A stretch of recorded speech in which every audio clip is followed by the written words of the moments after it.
Hello, class. This week we are going to be talking about ethical decision-making in action.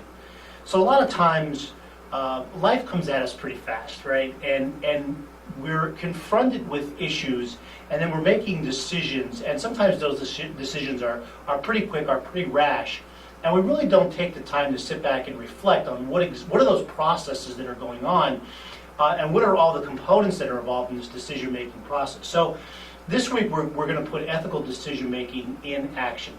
So again, we are going to look at all the aspects of being presented with an ethical issue or an ethical dilemma, and what are all the various degrees and components that are involved in that decision.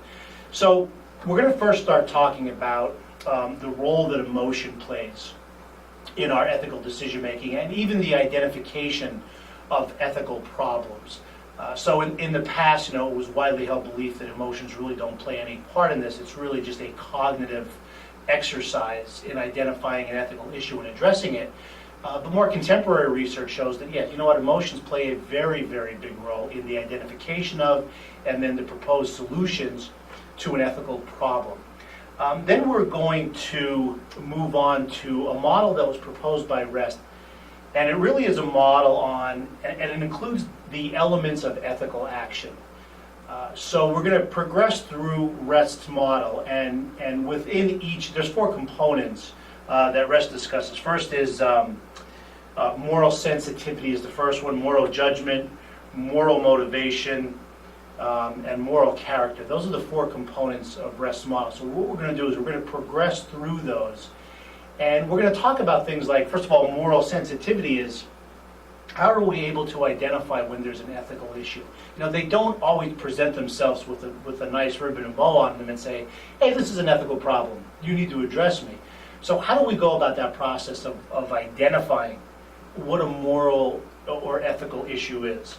Then we're going to get into moral judgment, which is really how do we come up with solutions to this ethical dilemma that we're faced? How do we make judgments that are right or wrong, indifferent? Again, we're talking about things that aren't black and white. They're very fuzzy. So a lot goes into the judgments that we're making about what action we should take. The next one is moral motivation, and that deals with, once we decide what we're going to do, how motivated are we to follow through on those decisions, which also plays into moral character. How steadfast can we stand in those decisions that we make, that we're following through.